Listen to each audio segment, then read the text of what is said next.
Bien, nous sommes le lundi 11 décembre au Congrès français de rhumatologie, grande messe annuelle de tous les rhumatologues de France, mais aussi francophones.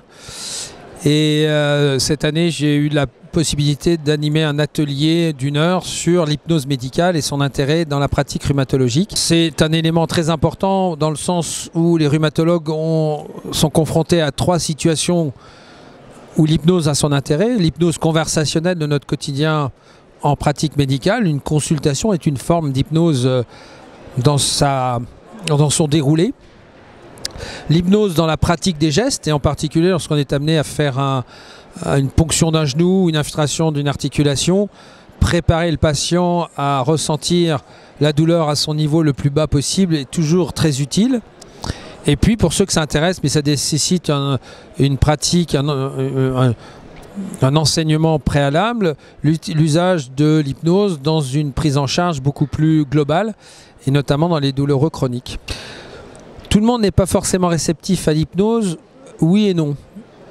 On a, et c'est plutôt les hypnotiseurs de foire qui, eux, ont besoin de cette grande suggestibilité des personnes qu'ils vont faire monter sur scène. Ils n'ont pas de temps à perdre. Et donc, il y a 20-25% de ces personnes, de cet ensemble, capables de participer rapidement à ce spectacle, avec toujours quelque part une intention d'être acteur, un petit peu sans leur consentement éclairé. Mais en hypnose médicale, on est dans un autre niveau. Et là, le patient douloureux, le patient angoissé, le patient qui a besoin d'une aide, c'est plus de 75 à 80% des patients qui sont répondeurs à une autre forme d'hypnose, beaucoup plus soft, qu'on appelle ericksonienne, en lien avec Milton Erickson, qui avait déjà évoqué l'idée qu'il n'y avait pas besoin d'être rentre-dedans pour pouvoir obtenir cet effet-là. Il reste 15 à 20% de patients qui sont plus, on va dire, réfractaires, mais pour lesquels je pense que la réalité est tout autre. Elle va dépendre du niveau de nécessité pour eux, où l'hypnose peut se révéler nécessaire. Et peut-être faut-il pas utiliser le mot, mais seulement la pratique. Et ces 15 à 20% de patients, notamment dans les gestes interventionnels, plongent très bien, même si on n'utilise pas l'hypnose, mais en utilisant les bases techniques. Quand il s'agit de faire de l'hypnose conversationnel, c'est juste modifier sa pratique. C'est un peu, lorsqu'on va apprendre à conduire une voiture un peu plus sophistiquée, on va vous donner quelques codes qu'il faudra ensuite appliquer pour le nouvel achat qu'on a fait. C'est un peu ça. Pour ce qui concerne les gestes interventionnels, pas beaucoup plus, et on dirait même qu'on va gagner du temps, parce que rassurer quelqu'un qui a peur d'un geste et lui répéter 10 fois que ça va bien se passer ou que ça ne va pas faire mal, ce qui déjà l'angoisse, va faire finalement passer plus de temps. Reste le cas de l'hypnose thérapeutique où là, moi, je consacre 40 minutes et cette séance-là, elle est évidemment programmée pour avoir ce temps-là de disponible. Ça se pratique, après toutes les structures s'y adaptent et heureusement l'hypnose rentre dans les services hospitaliers de plus en plus. On pourrait seulement reprocher qu'on ne se fédère pas, chacun pratique son hypnose dans son coin, les anesthésistes d'un côté, les psychologues ou certains manipulateurs radio pour aider les patients à rester dans une IRM, là ça sera une hypnose beaucoup plus restreinte, et puis tout un ensemble d'hypnothérapeutes dans les centres de la douleur, souvent des anesthésistes, parfois des médecins généralistes, quelques rhumatologues. Non, je pense que la pratique doit pouvoir éclater. Je crois que c'est l'hôpital, me semble-t-il, d'Aix-en-Provence qui avait décidé que tout l'ensemble du personnel de l'hôpital devait avoir été formé à des degrés divers à la pratique hypnotique pour rendre un confort de langage, un confort de prise en charge et de pratique beaucoup plus harmonieuse pour les patients qui viennent aux urgences ou qui viennent consulter. Et c'est vrai que si ça change la relation, ça change forcément le praticien. C'est ce que nous avons constaté pour ceux qui sont venus se former.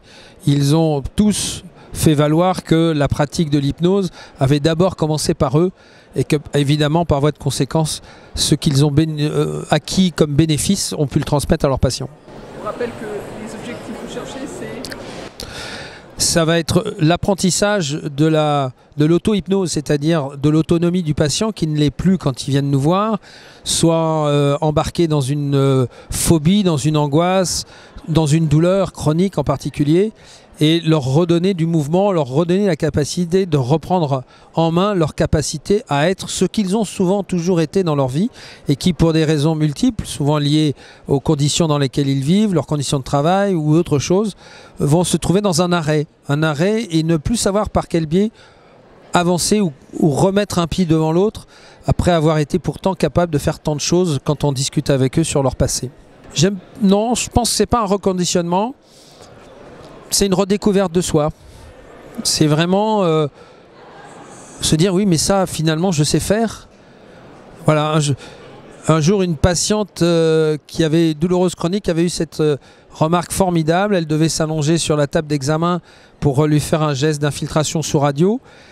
Et elle avait perdu la mémoire implicite de cette gestuelle qui consistait à se déshabiller pour aller ensuite s'installer sur la table.